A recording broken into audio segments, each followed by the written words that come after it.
may I invite Venerable Juewei to lead us in Acknowledgement of Country and the Triple Gem. I'd like to first begin by acknowledging the traditional custodians of the land on which Tien Institute resides, that is the Wodi people of the Dharawal Nation, and to pay my respect to elders, past, present, and emerging. And by the same token, I'd also like to recognize the Triple Gem, the Buddha, the Dharma, and the Sangha. Together, these make up the lineage and the philosophy and the community in which we all are in. And they guide us in deepening our engagement, reflection, and scholarly investigation. I'm very happy today that we are able to come together and have an opportunity to look at how humanistic Buddhism, in its various flavors around the world, can be of value. So with that, I'll turn over to Shou-Jen to introduce our speakers for the day.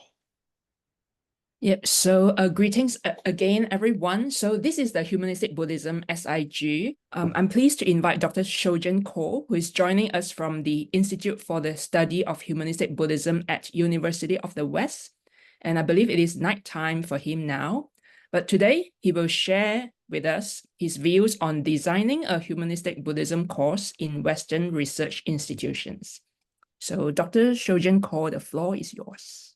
Hi everyone, my name is Shou-Jen Ko. Currently is a teaching faculty for the University of the West and Religious Studies Department.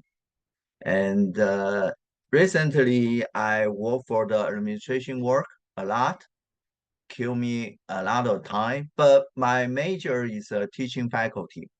So that's why I still keep a little research interest on how to teach the human Buddhism. So I just share some my experience because I offer a class named Fundamentals of Humanist Buddhism in fall 2023, and 4 graduate students enroll my class. So I just share my experience, my view, and how I designed the course. And I wish my view can give some reflection or feedback from all of you. Okay, so let's go to my first slides. Before I designed this course, and I asked myself how I perceive the study of Humanistic Buddhism, ISHB, or 人间佛教 in Western research setting. That is my main research question for me to design this course, okay? In my view, study of the Humanistic Buddhism ISHB is an area of study within the domain of Buddhist studies that focus on normative understanding of the Dharma. That is my standpoint. And I begin to work on the current condition for this study area. I found some issues of its definition and the scope of the study. And I didn't find any kind of the more like a standard or kind of the everyone agree about it. So that's why I say it's an issue. The second issue is research questions. I found a lot of the what is the human Buddhism question? What is the core teaching, the Master Xing?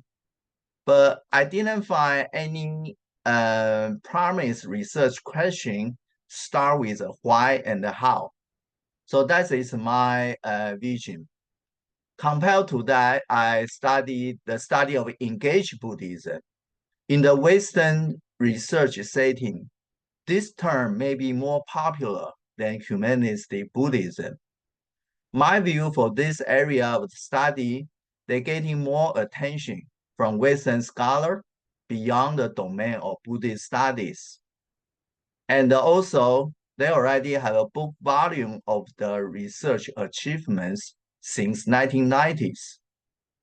And based on this achievement, they enlist lines of the research focus and the questions that bring up the second or even the third generation of young scholars in universities. So that is what I observation for these two areas of study. Sometimes people confuse with the engaged Buddhism and the humanistic Buddhism. And for me, it's a different kind of the study. And it's not today's topic, okay? So based on my observation, how I perceive the course Fundamentals of Human Buddhism offered in fall 2023, I set up my own object. My object is to provide a theoretical approach to facilitate graduate students engage ISHB and its potential research topics. And my point is not what is humanist Buddhism, but the other, why and how. And the second objective is to think about how to develop a promised research agenda to receive and guide Jain graduate students to develop and settle their research career within the study of ISHB in Western academic setting. That is my goal, and I'm using this to design this course. So I give my take, okay, for my definition. So for me, human Buddhism for this course is a human discourse. That is my take for this term. And for the human discourse, they embodied a series of discursive action. That is my starting point. It seems a theoretical framework in order to develop a graduate seminar. That is my take. So I give a working definition for the human Buddhism. I know a lot of definition. I even one of the first class for this seminar is have the student discuss what kind of definition currently discussed in among the scholar. But I give myself a working definition, okay, to design this course. I define ISHB is a series of modern discourses of Buddhist intellectual traditions in response to various social issues arising from the predicaments of modernization process in East Asia since the second half of 19th century. That is my starting point. And the function, the ISHB launches a social movement in which Buddhist practitioners and non-Buddhist sympathizers participate together to embody such discourses into a series of collective action to reform human society since then. Okay, so I define this ISHB and its follow and also its associated movement in this way. Okay, so if I define the ISHB as a discourse, so I just rely upon the current study of the discourse in the Western academy.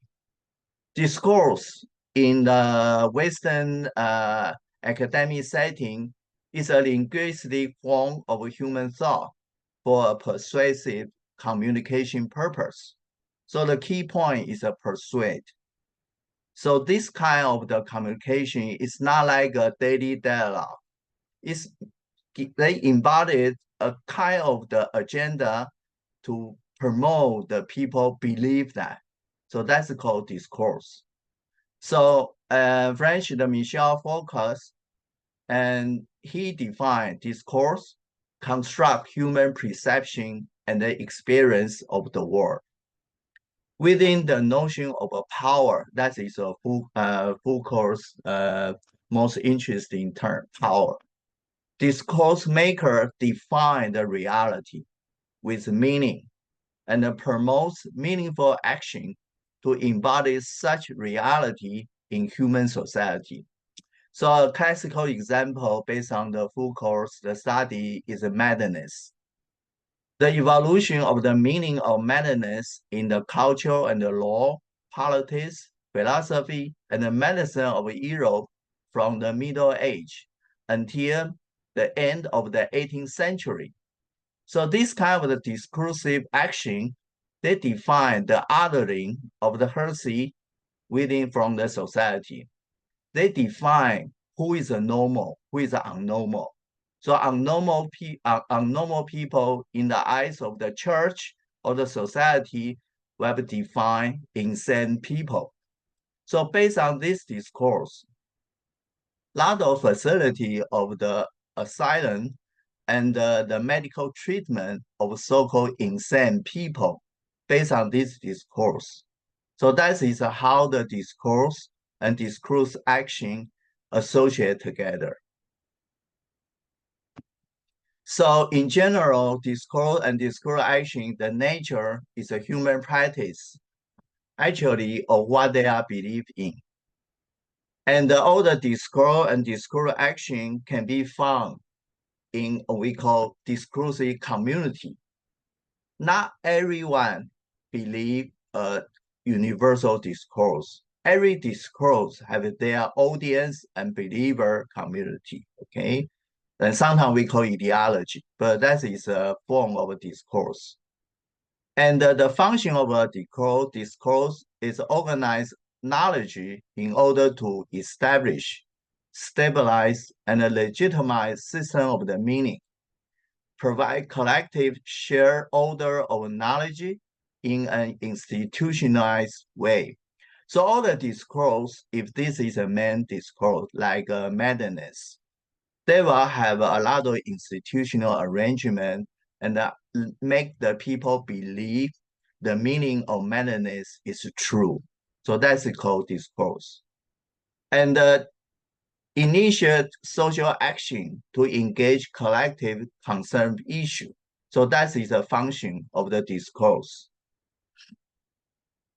And the form of the discourse always in statements, utterance, and the behaviors on specified topic with a systematically organized and repeatedly observable. So once the dominant discourse in one society, people will receive the message from this discourse from every angle, and the people will believe that's the reality. Just like people believe who is insane and how the behavior can be classified madness. So that is how the discourse function. And also, every discourse have its own repository. It means the totality of the material, practical, social, cognitive, or normative infrastructure in which a discourse is able to be developed. So, example, disposable presupposition, for example, scientific principle and the method, that is a discourse resource. And the resource, like a journal article, government policy, that is a resource. And with this presupposition and the resource, an actor or many actors in unity or reassembling the parts of different discourse to form a new discourse.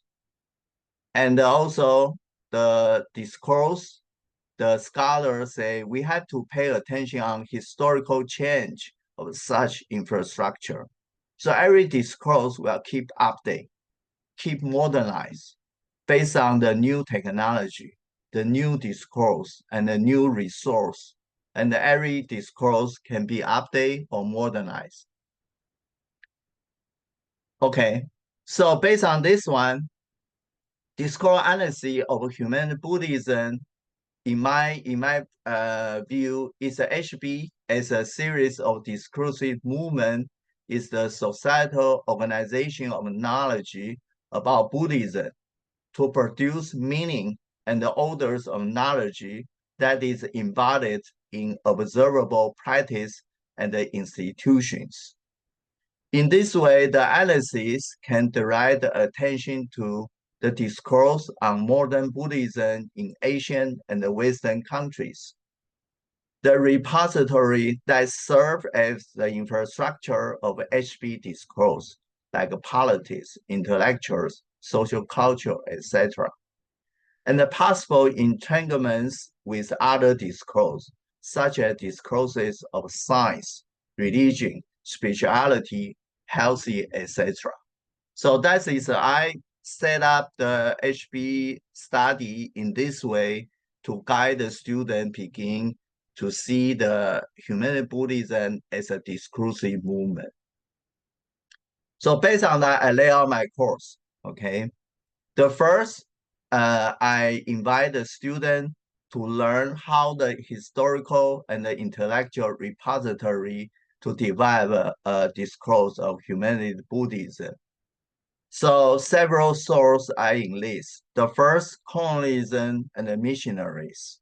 So I set up Henry Steele Olcott, and the Sinhalese Buddhist revival is the most earlier effort to redefine Buddhism, develop a discourse.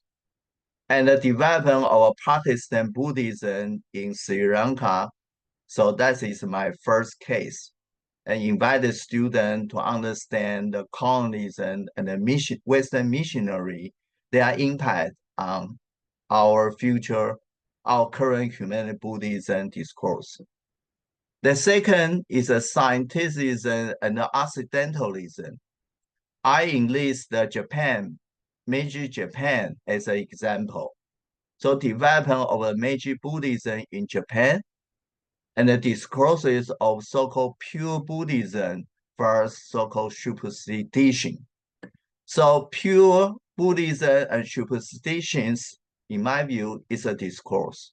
It's actually they're using scientific method, scientific principle based on the Western idea to define what is the real Buddhism, what is a superstition, okay? And the third one, I enlist the social political prosecution. I'm using Chinese as an example. The late 19th century so-called destroyed temples and built school movement in China is a case study. And also I enlist the anti-clerical discourses and the anti-superstition policy in early Republican era as an example to see how the intellectual force the Buddhism respond. So Buddhist response, I enlist the Taishu discourse on 人生佛教. So based on this 4 topics, I facilitate students to understand the historical background of the ISHB discourse. Then my second section of the course, I define some so-called discursive knot or component of ISHB discourse. The first topic I invite the student to study is social or collective cause of the human suffering. A lot of time, our Humanistic Buddhism course, we always focus on so-called individual cause of social suffering.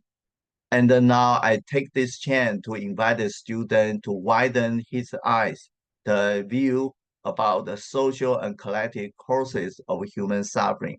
For example, poverty or some kind of the natural disaster. It's an individual cause or it's a social cause or collective cause. Because I believe that is an important point because in the Buddhism, suffering is always an entry point. So when students start learning the suffering, I invite them to broaden their view into a collective setting. So based on that one, I talk about Bodhisattva. So what is a Bodhisattva? And the third, moral decision and the practice. Next, cosmology and devotional practice. To avoid the study to the secular Buddhism, we have to continue to talk about the cosmology of the Buddhist tradition. So how to accommodate cosmology of the Buddhism into the modern ISHB discourse, I believe is a critical issue. Activism actually is a very important to define the ISHB Buddhist, ISHB discourse. Then the last one, engage Buddhism. This is a topic I invite the student to begin to learn to help them to form a ISHB discourse.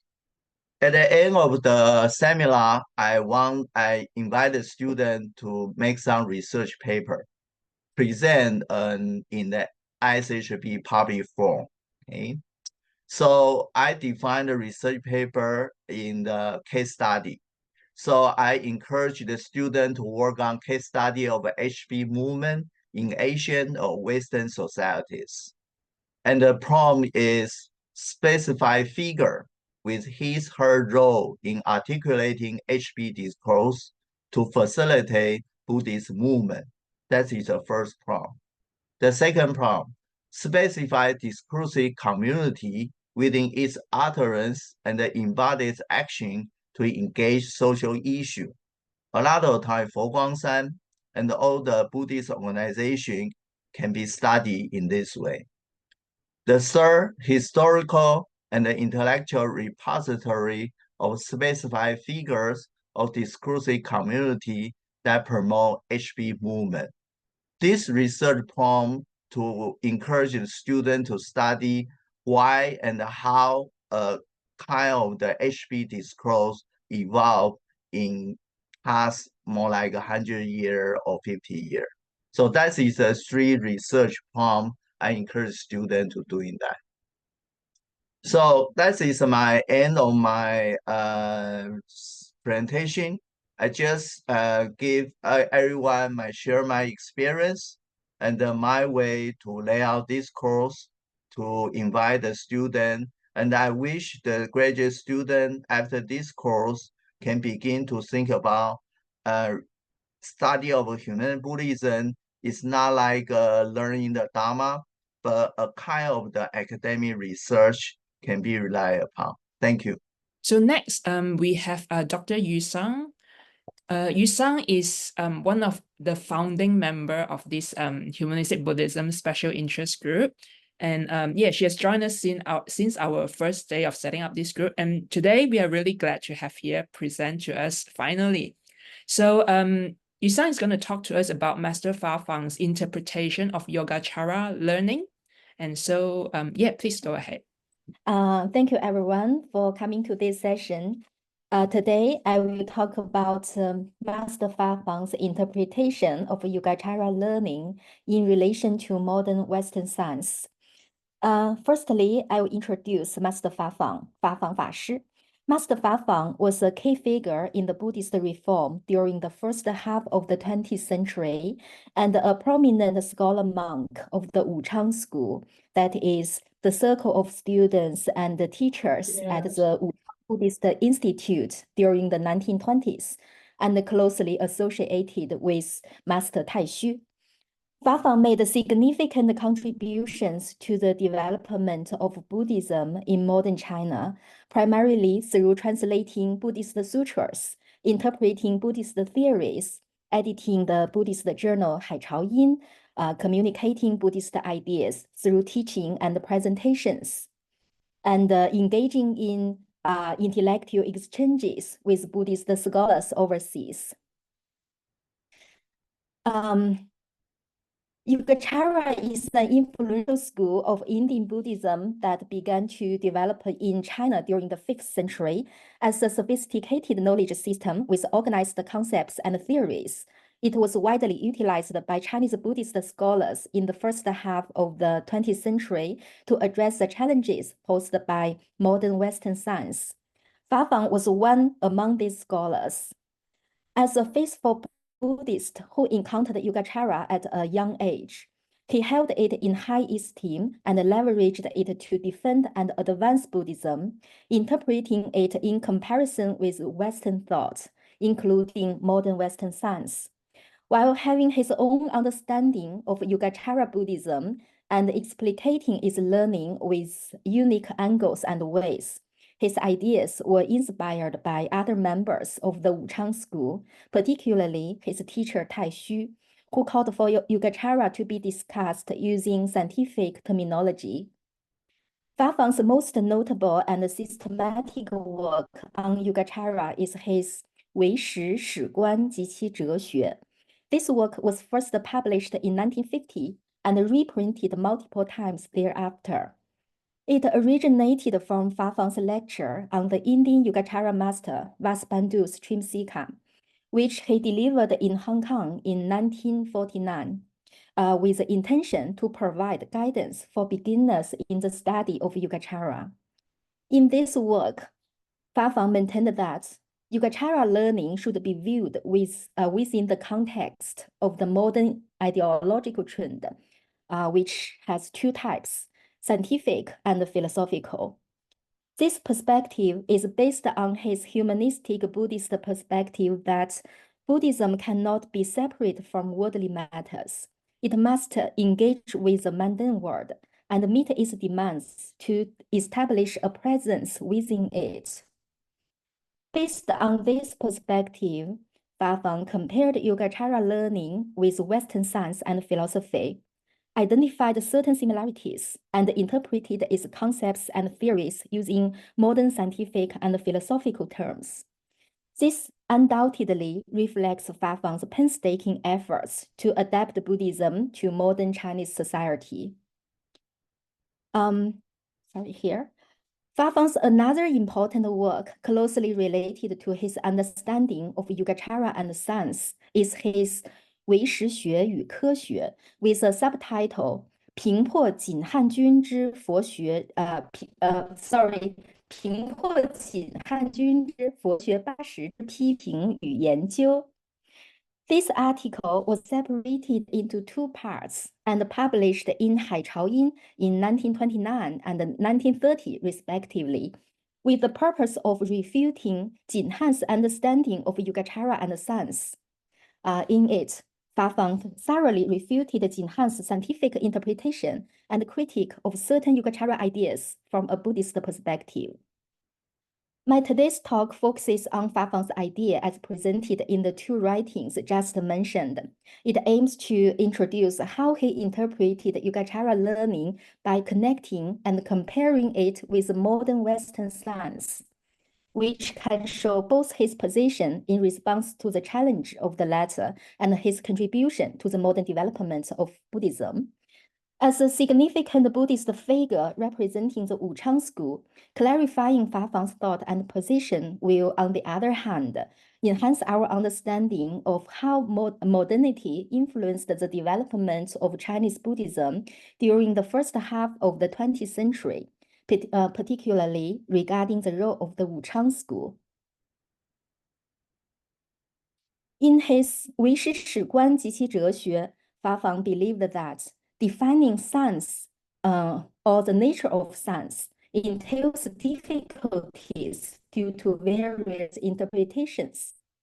However, he did present his own perspective on this topic by summarizing and quoting certain ideas, primarily the Chinese philosophical and political intellectual Zhang Dongsun's explanations. Drawing on Zhang's scholarship, Fafang proposed that science is a learning about relation, and the nature of science is exactly relation, which permeates throughout science, including all its subfields, such as mathematics, physics, and astronomy.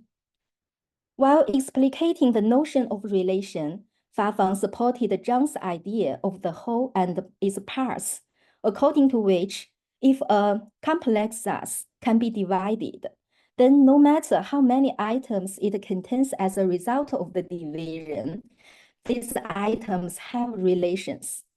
Therefore, as long as a relation is discussed, such concepts as the whole and the parts are necessarily involved. To put it another way, those that can be divided must contain relation within them. And this relation refers to what is usually said as cause-effect relation. Fafang also agreed with Zhang's view that the concept of relation is not stipulated, but existed the earliest, prior to all other concepts such as order, structure, and continuity, all of which are connected with and dominated by the concept of relation. It should be noted that Fafang's definition of science and its nature differs from that of his teacher Taixu, whose definition of science, predominantly concerned with its empirical nature, was a process of experience, analysis, hypothesis, and experiments, and who placed a great deal of emphasis on sensory experiences. Fafang also mentioned the idea that science is an attempt to observe the world based on the analytical tools of number and quantity, and that it refers to an analytical method that studies the mirrored things in the universe. However, he didn't focus on this idea, but endorsed Zhang Dongsun's view, which considered such concepts as number and quantity to be only fragmentary and narrow explanations of science, and claimed that a primordial concept named relation underlines those concepts. This understanding laid a foundation for Fafang's further connection of Yogācāra with science. While considering science to be a learning about relation, Fafang believed that Buddhist learning is a learning about cause and condition, 因缘学, or a learning about cause and effect, 因果学. According to him, all Buddhist schools discuss the principle of causality, with the Yogācāra school being the most sophisticated and thorough in this respect. Fafang maintained that relation as a nature of science is equivalent to the cause and condition, or simply condition for short, in Yogācāra learning. And the Buddhist idea that all dharmas arise and cease due to conditions means that all dharmas arise and cease due to relations. For him, the view that relation permeates all scientific subjects is equivalent to the idea that cause and condition permeates all dharmas. The idea that both Buddhism and science study causality was not new in Fafang's era, yet not all scholars who discussed this idea agreed with identifying the causality in Yogācāra with that in science. For instance, Tang Dayuan, a Yogācāra scholar who used to teach at the Wuchang Buddhist Institute, believed that there was a difference between cause and effect as talked about in Yogācāra and how it was discussed in science.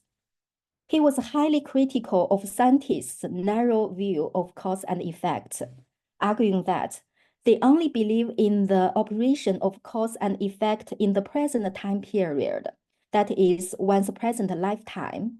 They don't take account of the action of cause and effect across the 3 times, that is, the operation of karma from lifetime to lifetime.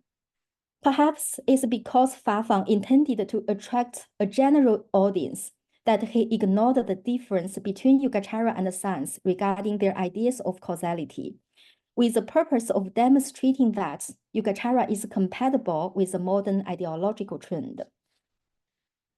As for the idea that regarding relation, there is a division into the whole and its parts, Fafang maintained that there is a same idea in Buddhism.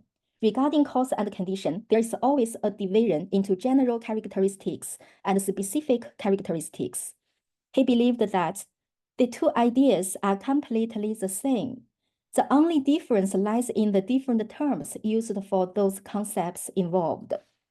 For him, the idea that the whole contains many parts is equivalent to the fact that general characteristics encompasses various specific characteristics.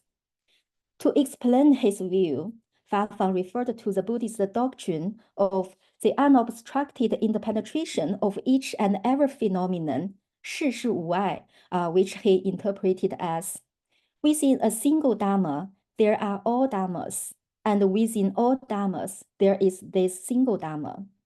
一法之中有一切法，一切法中有此一法。The doctrine of the unobstructed interpenetration of each and every phenomenon is from the Huayan school, meaning that each and every phenomenon is not only seen to contain each and every other phenomenon, but all phenomena are also seen to contain the totality of the unobstructed interpenetration of all phenomena. It seems that Fafang considered the totality of the unobstructed interpenetration of all phenomena to be the general characteristics, the whole, and the individual phenomena contained in this totality to be the specific characteristics, the parts. Also, from the following text in Fafang's writing, where he emphasized the Buddhist doctrine of dependent arising, that is, the generation of a Dharma must involve various causes and conditions. He also intended to express that these individual phenomena have cause-effect relations between them, just like the parts in science that the whole is divided into have cause-effect relations. Further, by relating the Buddhist doctrine of dependent arising with Zhang Dongsun's view that the concept of relation is not stipulated, but existed the earliest, prior to all other concepts, Fafang highlighted that the dependent nature of the mirrored things exists originally as it is. It's not stipulated by the Buddha. In his view, all kinds of causes and conditions as presented by various sutras and treatises are merely other names and specific characteristics of the concept of cause and condition.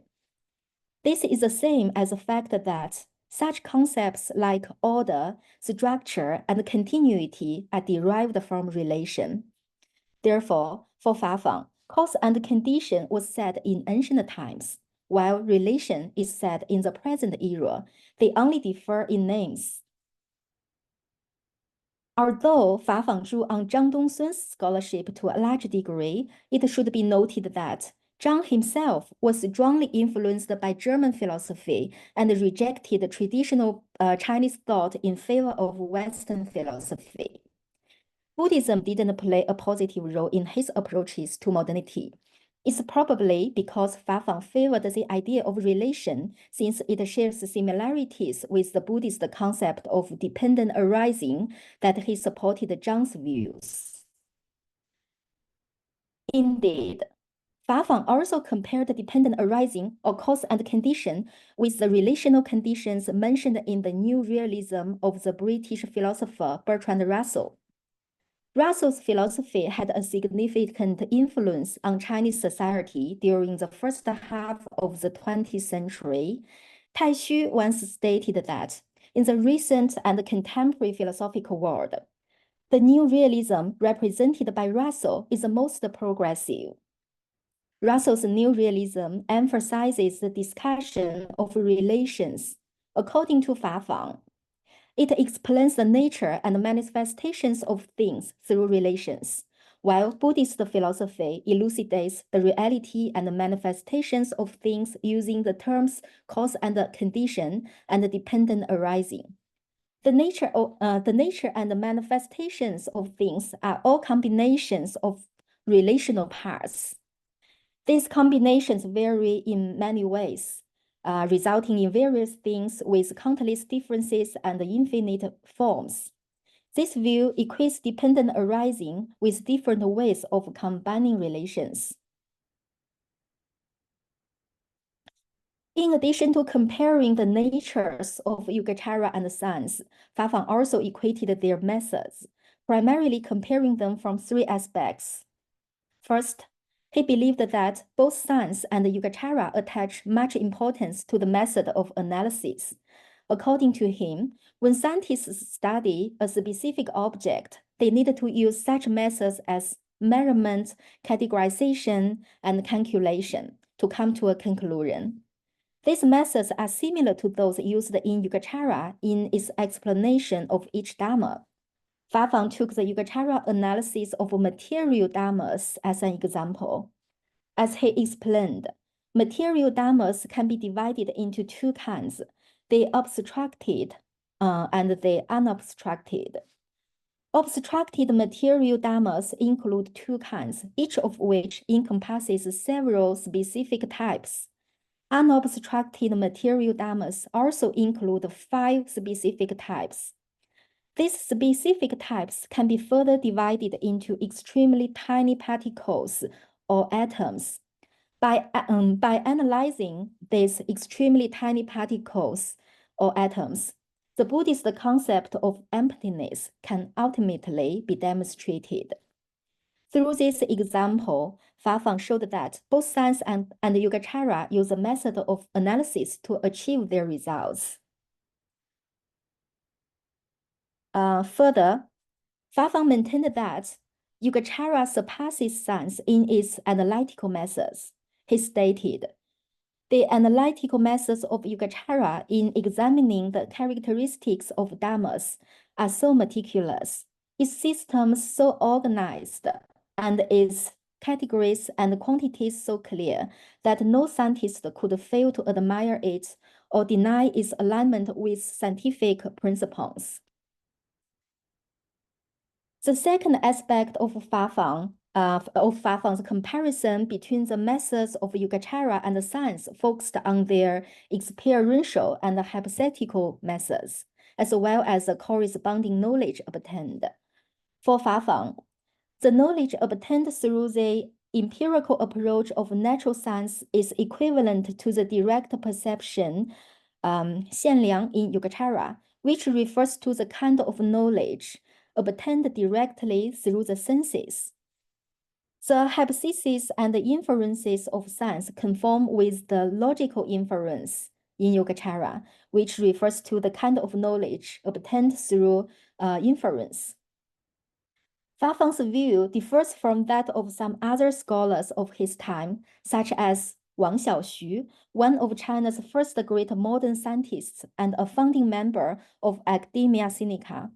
Wang argued that empiricism, the basis of science, is simply the operation of logical inference, and that science is incapable of providing the truth apprehended by advanced practitioners of the Buddhist path through direct perception. This contrasts with Fafang's identification of the empirical approach of science with direct perception. Moreover, Fafang believed that Western logic in science is equivalent to classical logic in Buddhism. Both scientific logic and Buddhist logic are syllogisms, with the former referred to as 三段论法 and the latter as 三支比量 in Chinese. As Fafang maintained, Buddhist logic is very important in Yogācāra and can be found throughout the classics such as 成唯识论. Therefore, it must be studied first if one intends to comprehend the profound meaning of Yogācāra. From this, Fafang insisted that Buddhist learning, in particular Yogācāra learning, aligns most closely with scientific logic. It should be noted that Fafang not only attempted to demonstrate Yogācāra's compatibility with science, but also criticized certain aspects of science, aiming to illustrate the places where Yogācāra excels. In his 唯识学与科学评破仅汉均之佛学80之批评与研究 this article, Fafang was highly critical of the scientific belief that matter generates everything, including consciousness. He asserted from the Yogācāra perspective that all perceptive realms are generated by consciousness. However, consciousness is by no means constructed by matter. He gave an example. The reason a robot can perform actions but cannot think or feel is that it lacks consciousness. Also, if material things construct all phenomena, then what constructs atoms and electrons? For him, the belief that atoms or electrons truly exist and can create all phenomena is no different from the Christian idea that God created everything. Based on his critique of materialism, Fafang also criticized Jin Han's view that suchness is not innate in humans, but a product of matter. He emphasized that suchness, as a nature of dharmas, remains constant and unchanging. It's innate in humans as a Buddhist nature, which can be revealed by removing obstructions. He criticized Jin Han for knowing only evolution, but not transmigration. Another important point Fafang made is that scientists can know no more than the first 6 consciousnesses. The psychological states they analyze are merely the mental associates of the 6th consciousness, that is, the mental or thinking consciousness. They have not yet thoroughly understood these mental associates, let alone the 7th and the 8th consciousnesses. Indeed, the view that science has its limits in dealing with the reality of the world was common among many Buddhist scholars in Fafang's time. In particular, Fafang was deeply dissatisfied with Jin Han's understanding of the 8th consciousness, that is, the store consciousness. In response to Jin Han's query about the material basis and representation of the 8th consciousness, Fafang refuted, drawing on Trimsika, that this consciousness cannot be understood by science. He argued that it's not a form of matter, despite being the basis upon which all matter arises.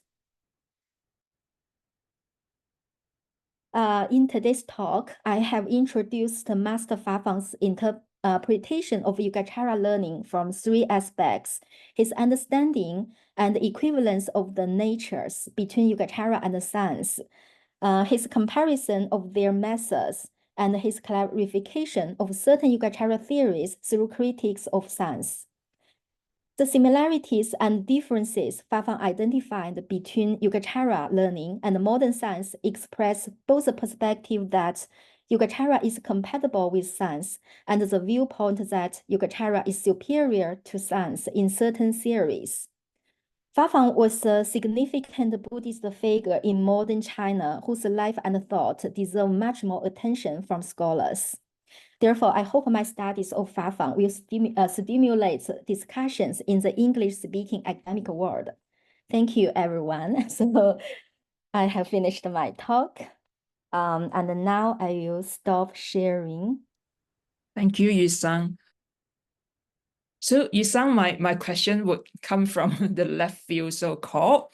So if it just popped into my mind this question. If Master Fafang were to live today and see AI, do you think he would be that will change the content that he will present to us in his in this comparison? What are your thoughts? I think so. When I read his articles, I also had this idea because he mentioned that he used the example of a robot, right? He said that the robot cannot talk, cannot perform actions, and cannot think or feel. Also, he mentioned that the robot yes, cannot talk, but actually now a robot can talk in this AI era. So yeah, I think if he lives in this contemporary time, I think he'll change his demonstrations of his ideas. He will not use this kind of explanations, but I think he will not change his perspective that Yogācāra is better than science. Yogācāra is superior because science cannot understand the 8th and the 7th consciousnesses. There are many things science cannot explain like this. Yeah, I think this is an interesting question because AI and also advanced media changed a lot now. Right, thank you, Yu-sang. Thank you. And if you are interested to find out more about Master Fafang, Yu-Sang has published a paper on Master Fafang's Buddhist nationalism in one of our Humanistic Buddhism journal. So I see a question from Venerable Juewei. So Venerable Juewei, please. Hello. Hello, Shou-Jen. It's really interesting listening to how you've designed the syllabus of your course. And I'm just wondering now, 6 months after you have delivered the course, on reflection, to what extent you think the course has achieved the expected outcomes, and in what ways you would change the structure of your course the next year or the next time that you wish to run this course? Thank you, Venerable. I really don't know, because based on I really offer this class, and because I was trained in anthropology, so I continue to observe my students. When I give this kind of syllabus, I assign the reading material, and I even told them, say, that is my expectation. I want everyone understand what happened at that time, why these people, why this kind of the statement arise from this historical moment. But my reflection is for me, Humanistic Buddhism is a kind of a very complicated. It's not like a kind of the certain principle can explain away everything. That is my understanding of Humanistic Buddhism. So when I offer my approach to the student, sometimes the students, maybe their background, they come from different background. There is 1 or 2 students even come from Theravada tradition. They just cannot get the point about the Chinese, Japanese, and all kind of the historical background. So at the end of the course, I invite the student continue, because based on my syllabus, based on my reading material, and I understand you probably cannot read it all, but I continue encourage the student to using the like a summertime, winter break, to take a look this reading material, and I really wish to help them to facilitate their idea about how the Buddhism and the relationship with the modern society, how they interchange, how they interact together. And well, that is my only hope. If I want to restructure this course, unfortunately, maybe I need to downgrade my reading material to certain popular reading, because a lot of reading material I assign come from journal and academic, and so maybe I will think about some really the case to help the student make sense about it. So instead of the talk about academic, maybe I will using Foguangshan or Fagusan or Ciji. It's a kind of the case study, and divide the student into different group, and have them to study Foguangshan, Ciji. So that kind of the setting, maybe the student will learn more about this instead of the reading the dry material. That is my finding. Thank you. Thank you, Dr. Ko, for sharing about the challenges in designing the Humanistic Buddhism course in your university. So I'll read out the question. The issue of Buddhism being considered pure versus superstition. Is there also an impact here of the idea that the older Buddhism is purer, simpler, and the newer would be more degenerate? A matter of timeline and something about academic versus popular expressions? Dr. Well, thank you this question. Yes, a lot of the intellectual effort to try to define who is a pure and who is a superstition. And I believe the criteria is defined by so that's how I say it's a discourse. So some people believe that is superstition, and maybe not many people believe that. For example, the incense offering. People say that is a kind of the superstition, but some people will say that is a way of communication. That is a very, very makes sense. So, but the problem is we put a lot of effort to define a dual system, a binary system, pure superstition and the true and the false, right? So we spend a lot of time to define, and I believe in the Buddhism, actually, this kind of the concepts come out from the kind of the Western idea about the science. So based on the science, truth, and the false. So I would say the pure and the superstition, the division between these two actually hurt a lot of we call Buddhist tradition. And shall we continue or not? I don't know. And I believe this question is very serious about. And if we continue the study of human Buddhism, if we continue to create such binary or dual system of understanding of human society, then probably that is not a good solution for the human suffering. That is my thought. Thank you. Thank you, Dr. Ko. And lastly, may I invite Venerable Juewei to close this meeting for us? Thank you all for your participation today. We are really grateful to Dr. Ko and Dr. Sang for the, I think, a presentation from their own experience and their research. This is extremely, I think, fruitful for all of us. There may be some who may already now have some questions. So, and also, I guess, to Venerable Lopsandroma from Brazil, it's 2 a.m. for her, and yet she's still online with us. So I'm very grateful. I know there are some of you who still have more questions, so please feel free to stay on. I invite Dr. Ko and Dr. Sang to stay on. And for the rest of you, please keep well. We look forward to seeing you again in October on the same link. Thank you.